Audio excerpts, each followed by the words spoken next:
You won't believe how a perfect fairy tale love story turned into a nightmarish murder that fooled the world. This is a shocking, convoluted case of Caroline Crouch. It begins like a scene from a romance movie. A high school girl, only 15 years old, is completely swept off her feet by a financially well-off, charismatic, 27-year-old pilot who demonstrated his affection and means by dramatically buzzing her school in his private helicopter. That young girl was Caroline Crouch. She was profoundly flattered. Her teenage heart was won over. And in a whirlwind romance that bypassed tradition, the two eloped and got married. But what seemed like a storybook romance, complete with a handsome pilot and the impressionable young bride, was actually the preamble to a much darker narrative. The facade violently shattered on Tuesday, May 11, 2021, at approximately 4:30 a.m. Her husband, Haralambos Anopolis, universally known as Babis, was jolted awake in the dead of night inside their modern, two-story rented maisonette located in the quiet, affluent suburbs of Glicka on the outskirts of Athens, Greece. Before he could offer any defense or even fully grasp what was happening, three masked men descended upon him, concealing their identities with hoods. They quickly scuffled with and brutally overpowered the pilot. They were not just burglars. They were armed with pistols and wasted no time in securing their victim, ruthlessly tying him up before covering his eyes and mouth with layers of duct tape. Babis was left helpless, his vision obscured and his pleas muffled.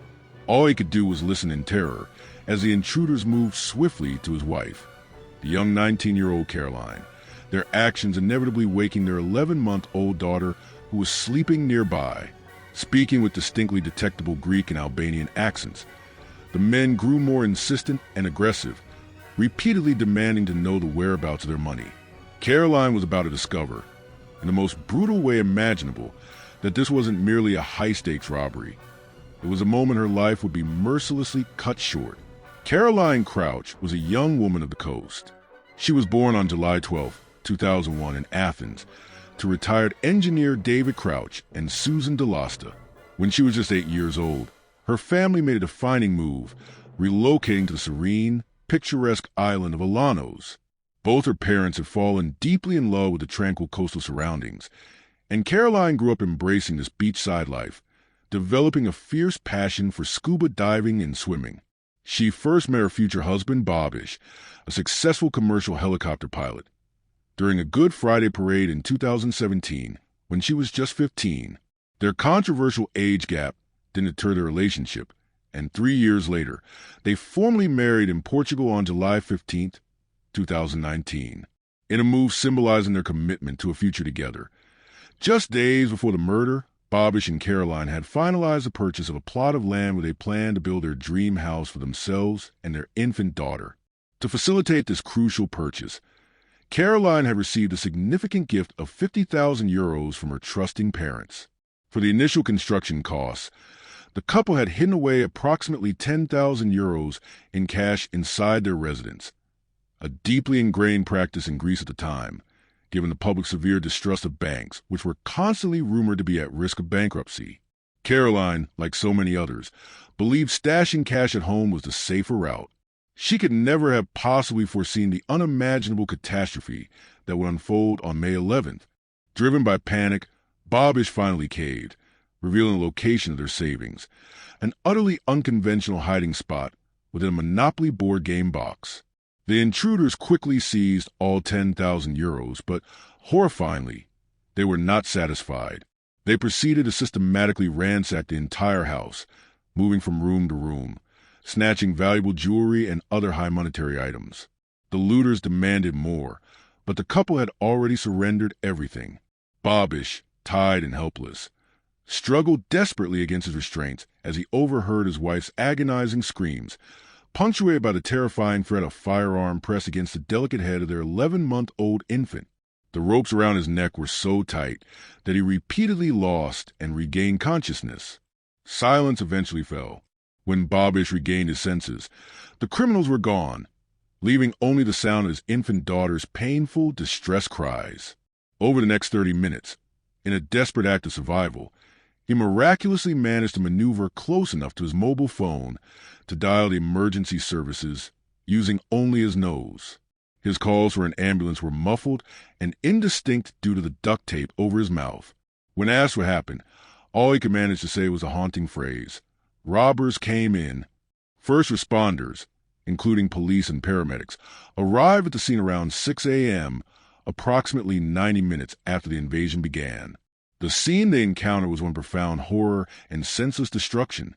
The living room and kitchen completely demolished, with drawers pulled open, clothing strewn everywhere, and the unmistakable, ominous presence of the open Monopoly box lying among the debris.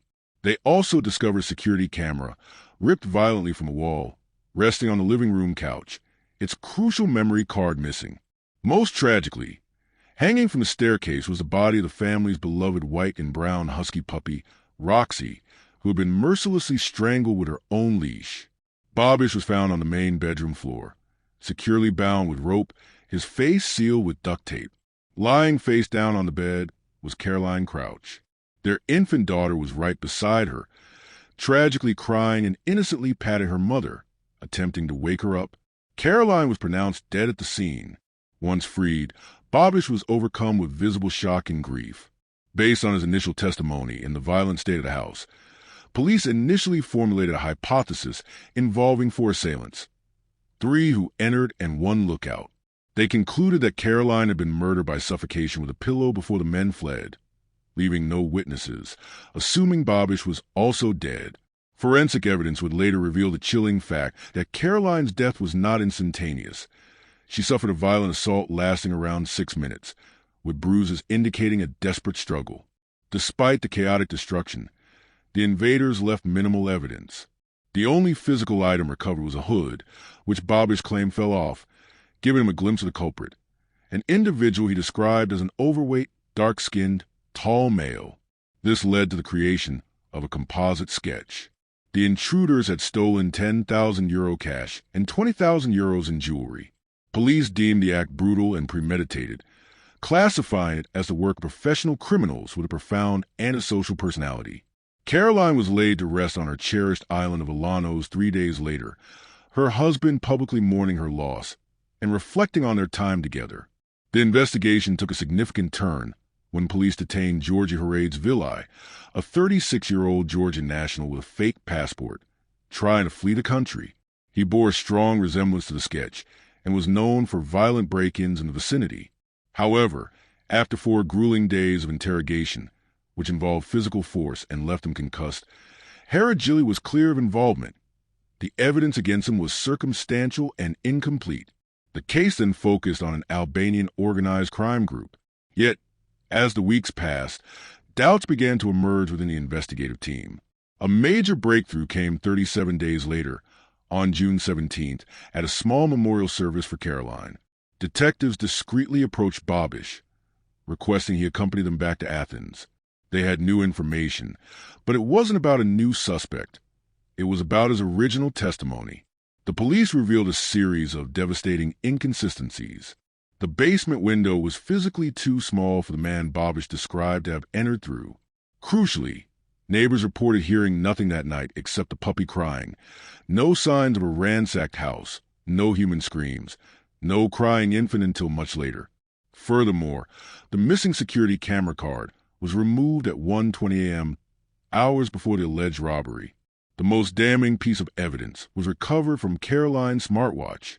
Data showed her pulse rising by 50% at 4:05 a.m., indicating severe stress, before flatlining at 4:11 a.m. This timeline was before Babis claimed the invasion and murder occurred. His own fitness app revealed he was moving around the house when he claimed to be helplessly tied up. They also found evidence that Caroline had been planning an escape, trying to book a hotel, and texting a friend that she was threatening to leave Babis.